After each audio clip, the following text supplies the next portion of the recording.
Hi team, Unit 1, Lesson 8. This is going to be for Tuesday, September 3rd. And this is within the multiplication, division, and area part 1 unit. And today is about related side lengths to areas.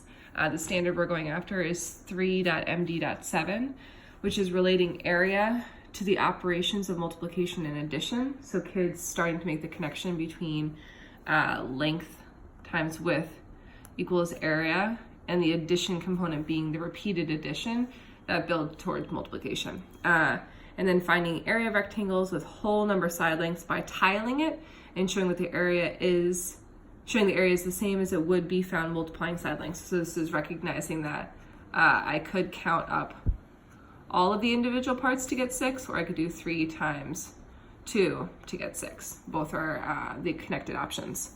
What do kids need to get better at today? Again, like always, please read and annotate this. This should be heavily annotated, whatever tool you use. Students will make the length between side lengths and the number of rows or square units and the amount of square units in each row. So this is connecting number of rows and the amount in each row. So this is, again, length times width, or making the connection between I know how many rows I have and what is in each row in the multiplication understanding. Great, please go through this. Today are what key points are. I can think of the tiled shape as an array and therefore determine area using multiplication. So making the connection between, I have 3 rows and 4 in each row, to I have a 3 by 4 area. So kids will walk away understanding the connection between the two different arrays versus like an array area. Area equals length times width. So by the end, we want them to understand rows times amount in each row equals total, or length times width equals area. This is the connection that we need them to see. Groups, amount in each group total, rows, amount in each row total. That's an R, even though it looks like a G. I can find my area of a tiled shape by thinking of it as an array with rows and columns. The number of rows tell me the length, and the number of columns, amount in each row, told me the width. And then I know that my total equals the total amount, length times width. This is strong. Great. I think the only thing that's missing from this is the actual connection between the array and the area. I think you can model that really clearly if you are going for if you're modeling with 1 row, 2 rows, 3 rows, so on and so forth, and labeling as you go.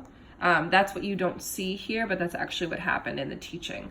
And so as they did consolidate the learning, they said, great, we know that we can connect rows with length and amount in each row with width. Watch me, I have 1 row, 2 rows, how much in each row? 3. Length 6, width 3. And this is very strong. There's very little writing on it, which makes this one of the strongest visual anchors from the unit. As always, please read and annotate this. It's not just there for fun. I know that it can be a taxing thing to do, but actually reading and going through helps you internalize. And that's what I'm expecting you to bring to IPP tomorrow. Discussion. We will practice discussion this week in IPP. Please be ready with this fully annotated. Great. And then remember, I'm teaching you how to do the math, not teaching you how to teach kids how to do the math. So I'm going to model my thinking around this. Miss Gannon plants a garden in her backyard. Her garden is shown below. What is the area of her garden? Each square represents 1 square foot. Use 2 strategies to find the area. Great. My big problem is find area using 2 strategies. Great. Task 1, identify length. Task 2, identify width. This is a very procedural sequence that I'm doing, so I'm actually thinking about not doing it right now. Task 3, identify total area. Kids are going to come with the knowledge that this is rows, and these are the amount in each row. So I have 1, 2, 3, 4, 5,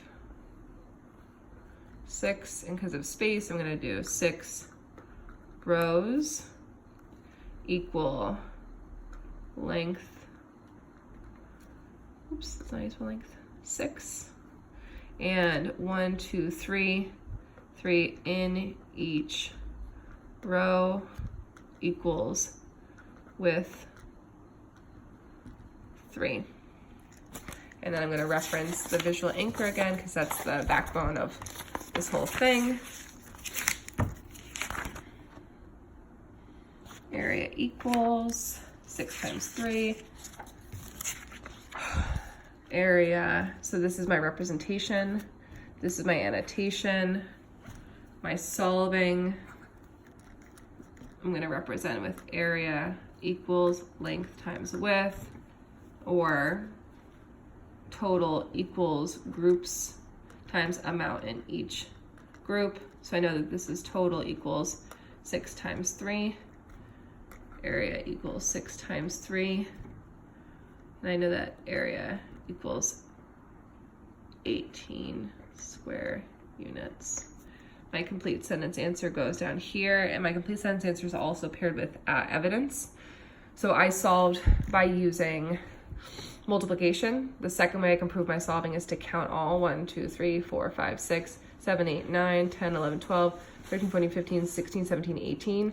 If I wanted to keep track along the side, I could to further prove that that was the solving strategy that I used. But 18 square units. The thing is, this is not how you teach kids because you actually have to land the plane on making this connection right here. This is your big key takeaway from the day. And it comes within, how did you find the area of this garden? I counted all. What do you notice about the number of tiles in each row as you count? There are 3 tiles in each row.